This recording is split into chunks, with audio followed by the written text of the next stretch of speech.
From the golden age of storytelling, welcome to Truth Meets Fiction. And now, our feature presentation. In NBC's great parade of new shows. Ladies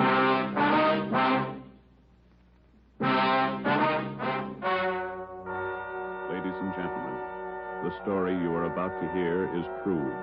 Only the names have been changed to protect the innocent. NBC brings you Dragnet.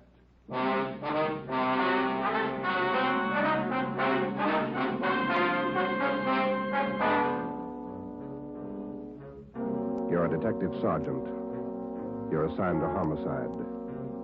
A mad killer is loose in the city. In every instance, he leaves the murder weapon behind. There are no fingerprints, no clues to the killer's identity. Your job, get him. Dragnet, the documented drama of an actual crime, investigated and solved by the men who unrelentingly stand watch on the security of your home, your family, and your life. For the next 30 minutes, in cooperation with the Los Angeles Police Department, you will travel step by step on the side of the law through an actual case from official police files. From beginning to end, from crime to punishment, Dragnet is the story of your police force in action. It was Tuesday, June 3rd. It was warm in Los Angeles. We were working the day watch out of homicide. My partner's Ben Romero. The boss is Ed Backstrand, chief of detectives. My name's Friday. I was off duty reporting back in on an emergency call. It was 3:57 a.m. when I got to the basement of the city hall, the carpool. Let's go, Friday.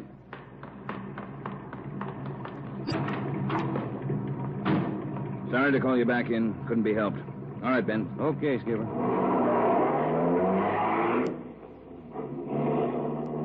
What's up, Ed? Double murder. When? I don't know. Found out about it 40 minutes ago. You got any ideas? Roughly same M.O. Was that 6413 Norwich, Skipper? No, 6430. What do you mean, the same M.O.? The same guy. Brick that killer. How many does this make? Counting tonight, 4. We got anything at all? Smudged fingerprint we can't even classify. Sounds like a smart operator. We gotta get him. We have to shake down the city from one end to the other. Big job, Skipper. Big killer.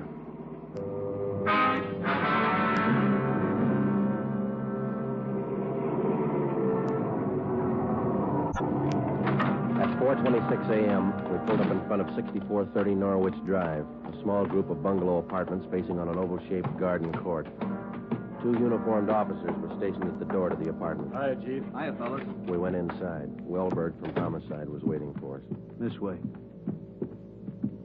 In here.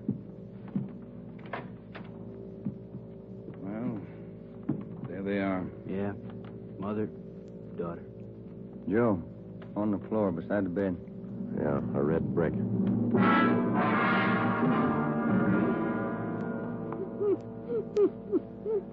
Miss Hafters, we know how you must feel about all this, but would you please try to answer a few more questions for us? Yes. All right. Poor Margaret. Miss Hafters, how long had you known Mrs. Diaz and her daughter? 9 years. This November they moved next door. I remember it so well. We got along right from the start. And as far as you know, the only close friends the mother and daughter had live right here in the apartment court? Yes. Margaret was a pretty girl, but she was no chaser, no boyfriend. Very close to her mother. The 2 of them very close. Did they keep any amount of valuables in the apartment? Money, jewelry, things like that? Oh, no. Mrs. Diaz and Margaret didn't have much, you know. Very modest income. They both worked. And you can think of no good reason. Oh, no. Oh, poor Margaret, poor Mrs. Diaz, lying in there. Shock. Terrible shock. Wellberg, Yes, Sergeant. would you show Ms. Hafters back to her apartment? Sure, Sergeant. Thank you, Miss Hafters. We appreciate it. Yes, thank you. Poor Margaret, poor Mrs. Diaz. Well, Joe? Let's check with Ed. He's back in the bedroom. You get anything from the neighbors? The usual, Ed. No jealous boyfriends, ex-husbands, nothing like that. Boys find any evidence yet, Skipper? Well, still working on it. You got any theories? Well, we know the killings were all done by the same guy. Mm-hmm. Cuts the same pattern out of the window screen. Cuts the same pattern with a glass cutter out of the window. Reaches in and flips the locks. All right, where's that leave us? And before he gets inside, he makes sure there are only women in the house. That means he probably watches the house for a few days. Yeah. Once he gets inside, he wants only one thing, to kill. He's never taken any valuables. As far as we can tell, he's never searched for any. What kind of a man works like that? I think the guy's kill crazy. Hey, fellas, Yes, Donnie? here's a break. 2 fair prints. 1 thumb, 1 forefinger. What'd you get, Pete? Only got 9 points. Not enough to go into court, but enough to make him. We'll know him when we get him. Yeah. Found the prints on the lens of the old lady's eyeglasses. Probably knocked him off the night table when he went after her. And when he was done, he put him back on the table. Yeah. Had blood on his hands, see? Yeah. That's funny, isn't it? Why would he go to the trouble of picking up the woman's glasses after he killed her? We'll ask him when we find him.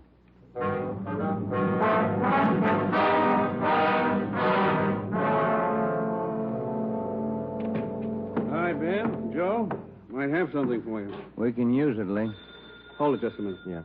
Crime Lab, Jones. Yeah. Yeah, all right. I'll tell him. Right, Ed. Backstrand. If you're through checking the victim's clothes by 8 o'clock, you can knock off for sleep until noon. What if we're not through? Take it up with the chaplain. Here's what I wanted to show you. Over here. A couple of casts. Bare footprint. That's right. Those from the Diaz place? Found them outside the dining room window in the flower bed. Take a look. Mm-hmm. Good cast. Size 9. 10. Missing toe there, huh? Left foot, first toe. That's lucky. Well, then the guy took his shoes off before he went in that house. That's the way it looks. You leave any other prints, Lee? 3 with the shoes on. Here they are. Here. Yeah. How would you say the guy is built, Lee? Oh, from the impression, pretty heavy man.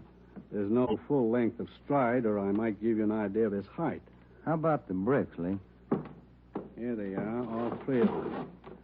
Used this one in the first murder, this one in the second, this one last night. Leaves them around like calling cards, and there's no way to check them. You'll never get a fingerprint off a common red brick like this, Ben. Surface is too rough. Well, we got an idea of his weight. We know that the first toe's missing from his left foot. That's something. The one we had yesterday. We can check that missing toe in the amputation file, Joe. Yeah. Well, we better get back. Pete ought to have those prints ready, too. Thanks a lot, Lee. Okay, fellas. Say, they post the bodies yet? Yeah, they're doing it now. Same as the first 2. The brain? Concussion, hemorrhage. They didn't have a chance. Hold it a minute. Crime Lab Jones. Sure, just a minute. Either one of you fellas. I'll get it, Joe. Okay. Yeah, Romero. Yeah. Good, we'll be right over. They got a make on those 2 fingerprints.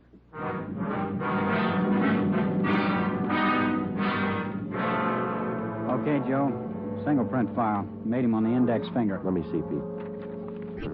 Take a look, Ben. Yeah. Doesn't look like a killer, does he, Joe?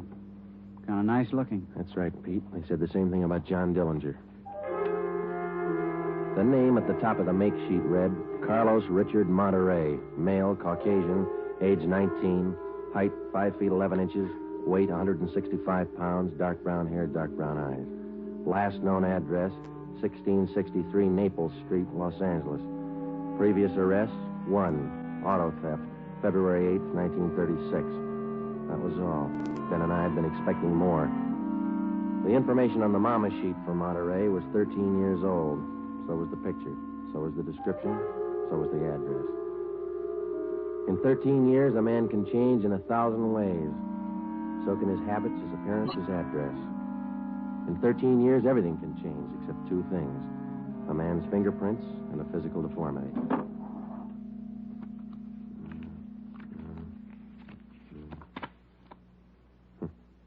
Missing toe on left foot. Carlos Richard Monterey.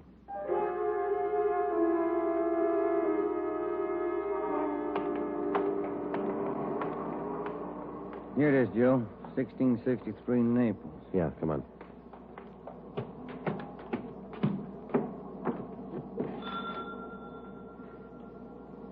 Somebody's coming. Mm-hmm. Yes? What is it? We're police officers. We'd like to ask you a few questions. Oh, yes. Would you like to come in? Thank you, ma'am. Yes? Would you mind telling us your name? Monterrey. Isabel Monterrey. What is it you want? You're married? Yes. My husband is Francisco Monterrey. Would you explain why you are here? We thought you might be able to help us. We're looking for a man named Carlos Monterrey. I don't understand you. We're looking for a man. We'd like to talk to him. Do you know where he is? Yes? Carlos is dead 7 years ago. He's dead, my husband told me. And does your husband know Carlos, or did he know him? He was his brother. What about your husband's parents, Miss Monterey? Where are they? They're both dead. Sometime now. Have you ever met Carlos? No, never. I have only heard of him. What have you heard of him, Miss Monterey? Do not ask me. This is important, very important. Francisco would not like it if I told you. It's important, Miss Monterey, believe us. Carlos, he's sick. His mind. For 8 years, Francisco has not seen him, not heard from him. He thinks he's dead. But he only thinks so, Miss Monterey. No one's told him his brother's dead. He just thinks so. What else is there to think? Where's your husband now?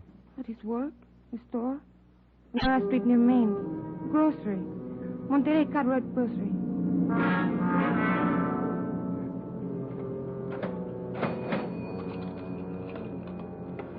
Here's your change. Thank you, Mrs. Myers. Now, look, officers, you know how it is. You don't like to let these things get out. That's why I trust you. You can trust us, Mr. Monterey. We just want to check on a few things. Oh, fine.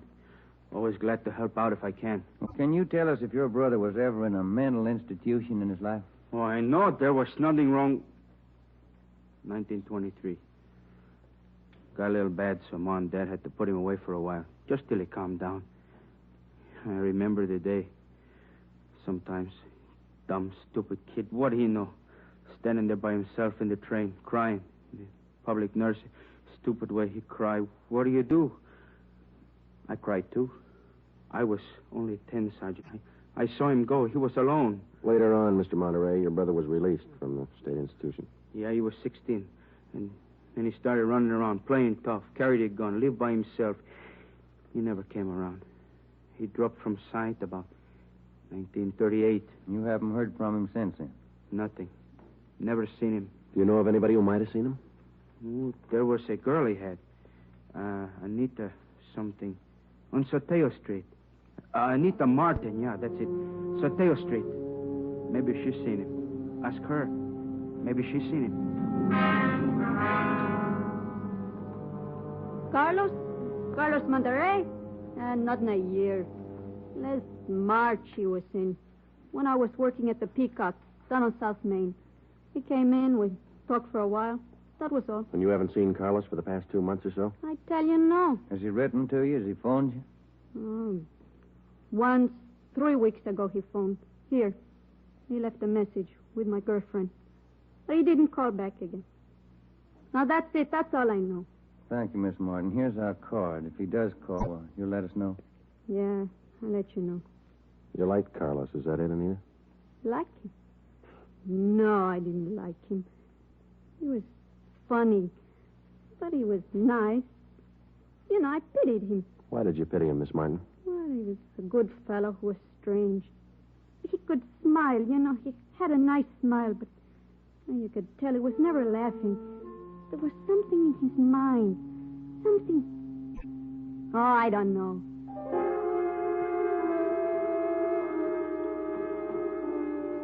At least a year, closer to 2, I haven't seen Carlos. No letters, not a card, nothing. He was in the East the last time I heard. When was that? A year ago, January, I was in here. He sent me a calendar. Sometimes he could get along fine, very well. Other times, terrible. You couldn't keep him down. How'd he manage to stay out of jail, Whitley Vicini? I don't know. Sometimes he should have been in jail 5 times over. And you say you don't know of anybody who might have a recent picture of Carlos, a snapshot? No. No one I can think of. Okay, Vincenti, here's our card. If you do think of somebody, let us know, will you? It'll help. Sure, glad to. If I hear of anybody. What kind of a day is it outside? Hot? Hot.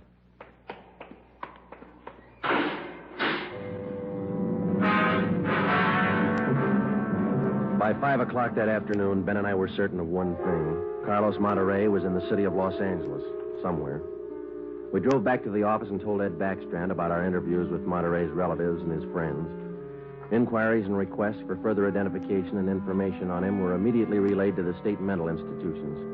The 13-year-old picture of Monterey taken from the files was copied and distributed with a note of caution as to the age of the photograph. An APB was sent out. Stakeouts were placed at the home of Monterey's brother, at the brother's store, and at the apartment of Anita Martin. A special detail of 300 men was ordered to join the Dragnet already in operation. The details at the airport and the bus terminals were alerted, as well as the details at the Union Depot and the main post office. By 6 o'clock that night, almost 1,000 men were actively working at the job of tracking down Carlos Monterey. At 6:30 p.m., Ben and I drew a 4-hour relief period. We drove out to Ben's place, and his wife fixed us some dinner. At 10:30 that night, we reported into the office, picked up Ed Backstrand, and we drove out to join the manhunt. Unit 32R on the corner of South Flower and Loomis, the 390W, AMA 367. Unit 12A, code 1. 66A and 864 Wall Street. See the man about a 507, AMA 367. Unit 42, 5430 East Grand, apartment 10, 311, KMA 367. We cruised with the Dragnet operation until 5 o'clock that morning. Ben and I took turns driving. Actually, the tremendous job of scouring 500 square miles of city for one man was only beginning. Unless there was an unexpected break, the search for Carlos Monterey could wear on for weeks. It did. Night after night, the manhunt went on, and day after day. There was no break. 16 days later, on a Sunday night, I went to bed early. I read a while, and then I turned off the lamp and went to sleep.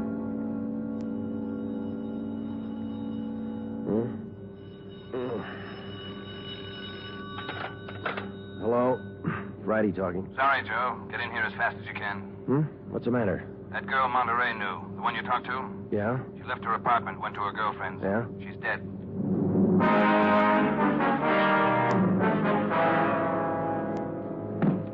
There it is.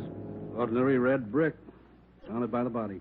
How long's she been dead, Skipper? Well, she was seen alive about an hour and a half ago. Got 3 bare footprints, good length of stride. Found them down in the lot beside the house. What do they look like? Same guy. First toe missing from the left foot.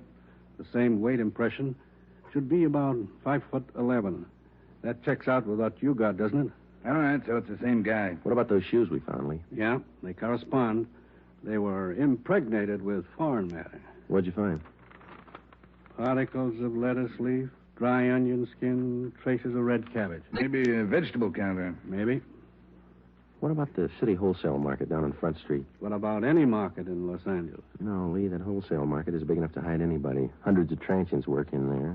Some of them even sleep there. For a guy like Monterey, it'd be perfect. That's a fair guess. Check it when it opens. They open at 2 a.m. 2:30 now. All right, get back to the office and pick up as many extra men as you need. Get down there right away. Okay, Ed. Now, you know he's a rough one, so watch it. On Monday, June 23rd, at 2 minutes past 3 a.m., we pulled up at the city wholesale produce market. With the exception of 54 police officers in plain clothes who mingled with the buyers and sellers, business went along as usual. The market itself covered almost 3 square blocks in the lower part of the downtown area. It was divided off into hundreds of individual stalls by flimsy wooden partitions. To make the search even tougher, the place was crowded. For the first 45 minutes, we had the men circulate at random through the crowd on the chance that one of them might spot Carlos Monterey from the 13-year-old picture. It didn't happen. After that, we started a systematic canvass. We talked to the customers, we talked to the managers of the different booths, we gave them Monterey's description, we showed them his picture. Nobody recognized him.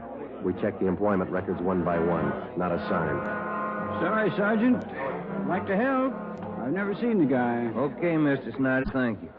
We sure picked the sweet jobs, don't we? Oh, yeah, we could spend a year at this. Oh, Sergeant Friday. Yeah, Kamansky. You find something? Guy at the booth over there against the far wall. Thinks he might have hired Monterey a couple of days ago. Come on, Ben.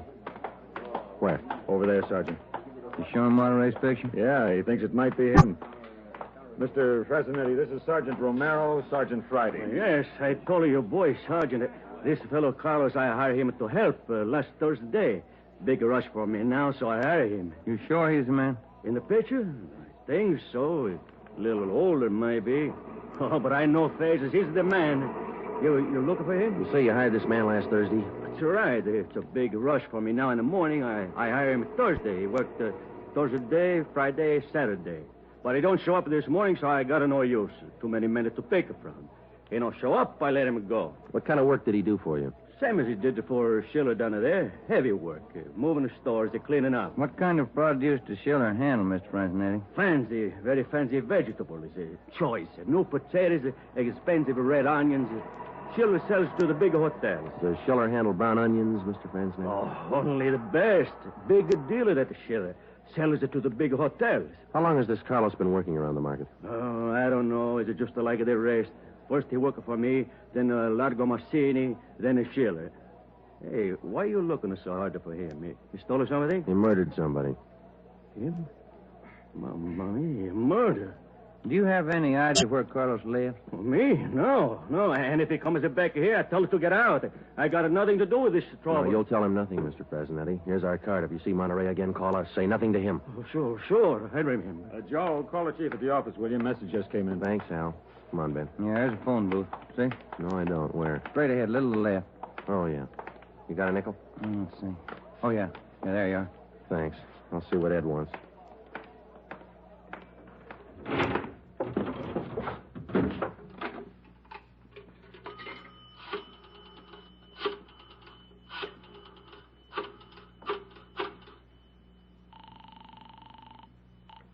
City Hall. 2511. 2511. Chief of Detectives Office, Hannon. Hi, Mike. Ed there? Ed, take it on extension 2, will you? Backstrand talking. Friday, Ed. Move fast on this one, Joe. What's up? Main post office. Carlos Monterey picked up a letter there less than 5 minutes ago.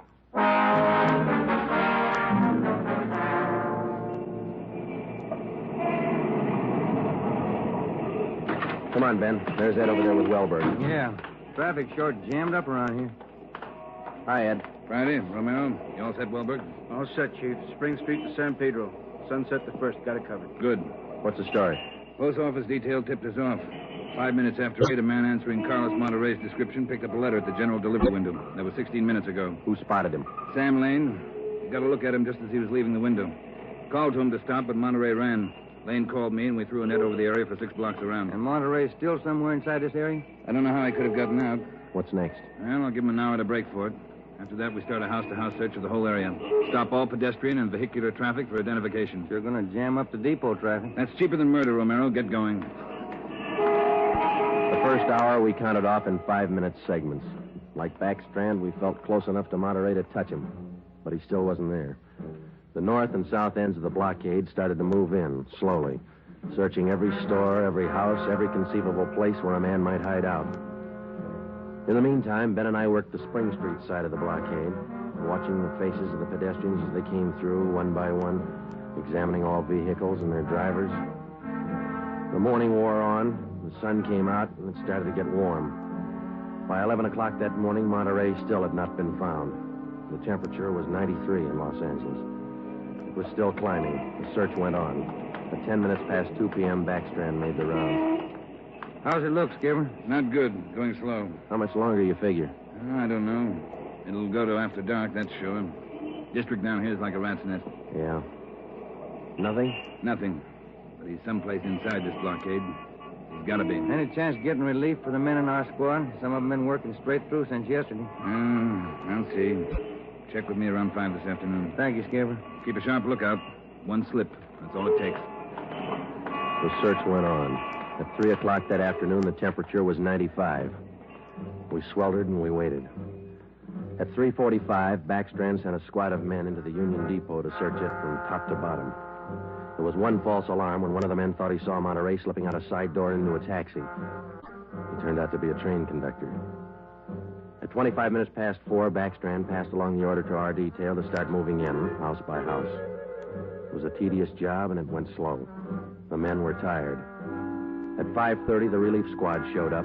Ben and I stayed on. After another 2 hours of house-to-house searching, the trap was narrowed down to a 3-square-block area, a single block wide and 3 blocks long. It started to get dark. Backstrand ordered out batteries of floodlights. By 8 p.m., the cordon closed in around the last 2 square blocks. Lines are all set, Skipper. Ready to move. Good. What do you think? We'll know pretty soon, one way or the other. Frank, keep that traffic moving. All right, you two, get going. See you later, Skipper.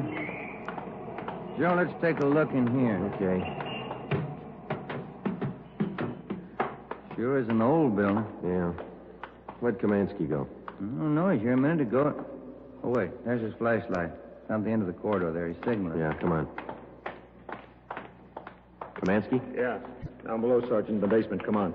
Monterey? He's been there, I think. Here, this way. Where? Over here. Now, watch your step. The light's bad. There he is. Says he's the janitor. Oh, my head. He's been slugged. All right, come on. How'd it happen? Can you tell us? Yeah, man, a big man hit me. I came down to empty the baskets. He hit me and ran. Ran over to the new building. The new building? Is that the one next door? Yeah, just a few minutes ago. Nobody's come out of this building for the past half hour. Every door in the place is guarded. No, not the doors. He went through the tunnel. I saw him. Over there's the tunnel. I'll take a look, Joe. Yeah, the tunnel connects the two basements. Same company, old building, new building. The tunnel connects the basements. Joe, come on. Yeah. Kamansky, get out to Backstrand. Tell him what's happened. Right, Sergeant. And call an ambulance. Right. All right, Ben. Through the tunnel. Watch where you're going. The light's bad. Yeah, it is. That a door up ahead there? Yeah, I think so. Yeah, let's go. Good. There's a stairway. Come on.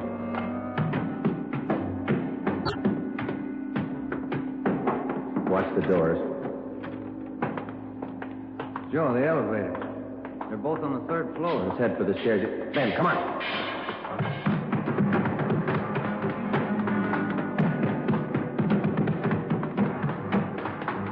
One more floor. Yeah, right.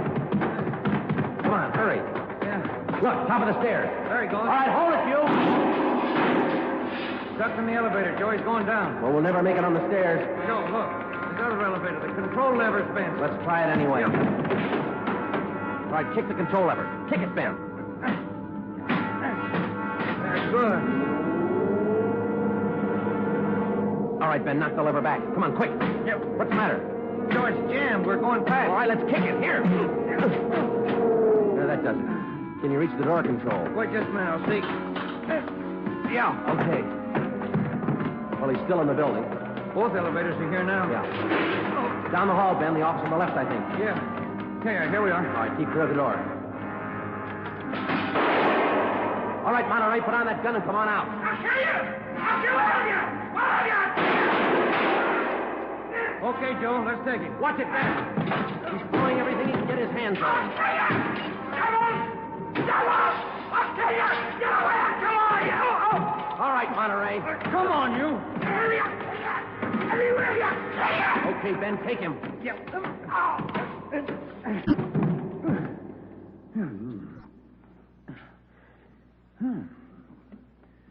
Nice looking guy. Clean cut. Yeah. Doesn't figure, does it? What's that? My wife would say he doesn't look like a killer, does he? What's a killer supposed to look like? The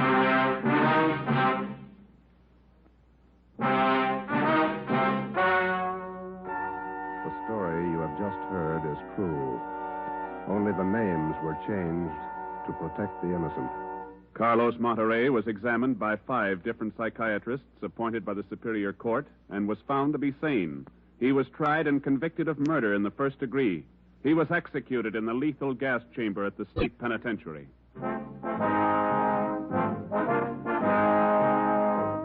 You have just heard the 17th in a new series of authentic cases from official files. Technical advice for Dragnet comes from the office of W.A. Wharton, Acting Chief of Police, Los Angeles Police Department. Tonight's program is dedicated to motorcycle patrolman John Kramer of the El Paso, Texas Sheriff's Department, who on the afternoon of April 26, 1940, gave his life so that yours might be more secure.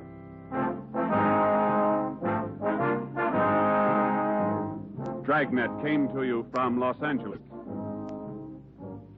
You're tuned for the stars on NBC.